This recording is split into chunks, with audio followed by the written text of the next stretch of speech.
আসসালামু আলাইকুম। কংগ্রেসকে জড়িয়ে মুসলমানদের আক্রমণ, মোদির ভারতের রাজনীতিতে নতুন বিতর্ক। মোটামুটি সরাসরি তিনি একেবারে ধর্মীয় মেরুকরণ করছেন, হিন্দু জাতীয়তাবাদকে উস্কে দিচ্ছেন এবং বলছেন যে কংগ্রেস যদি ক্ষমতায় আসে তাহলে দেশের সম্পদ সবার মধ্যে ভাগ বটরা করে দেওয়া হবে। এমনকি পারিবারিক সোনা রূপার সঙ্গে বিবাহিত নারীদের গলায় পরা পবিত্র মঙ্গলসূত্র পর্যন্ত কেড়ে নিয়ে বাটারক করে দেওয়া হবে। তার এই বক্তব্যে একটি নতুন বিতর্ক হয়েছে এবং বিরোধীরা বলছেন যে প্রথম দফার ভোটের যে হার, গতি, প্রকৃতি সেটি দেখে নরেন্দ্র মোদীর মাথা খারাপ হয়ে গেছে এবং সেই কারণে তিনি একেবারেই সাম্প্রদায়িকতাকে উস্কে দিচ্ছে। তো তার এই বক্তব্যের ব্যাপারে নির্বাচন কমিশনে তারা অভিযোগ করবে বলেও বিরোধীরা বলছে। এখানে বলা হচ্ছে যে কংগ্রেস সহ বিভিন্ন বিরোধী দলের নেতারা ওই মন্তব্যের তীব্র বিরোধিতা করেছেন। কংগ্রেস সভাপতি মল্লিকার্জুন খাড়গে বলেছেন, প্রথম দফার ভোট বিরুদ্ধে গেছে বলে প্রধানমন্ত্রীর মাথা খারাপ হয়ে গেছে।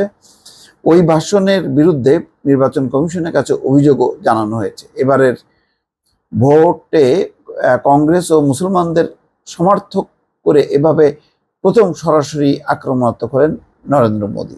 অর্থাৎ মুসলমান আর কংগ্রেসরা যেন এক, এরকমভাবে টার্গেট করা হয়েছে এবং তা করতে গিয়ে তিনি যে দাবি করেছেন তা সম্পূর্ণ ভুল বলে অভিযোগ করছে কংগ্রেস।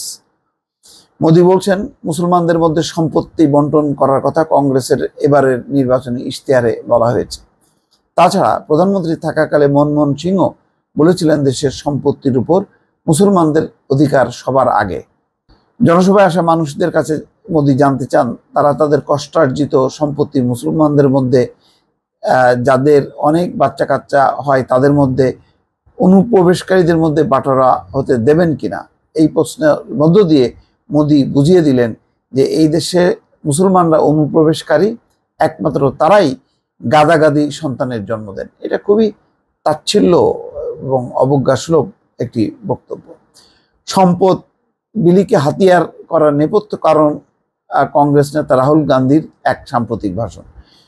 তেলেঙ্গানায় দেওয়া ও সেই ভাষণে রাহুল বলেছেন, কোন শ্রেণীর হাতে দেশের কত সম্পদ জাত গণনার পাশাপাশি ক্ষমতা এলে কংগ্রেস তা জরিপ করে দেখবে।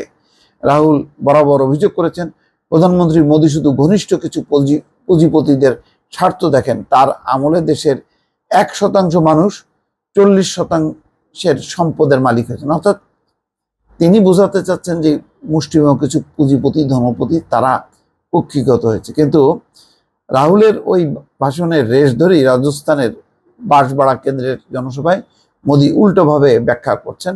বলছেন যে মনমোহন সিং প্রধানমন্ত্রী থাকাকালে দেশের সম্পদের প্রথম অধিকারী মুসলমানরা।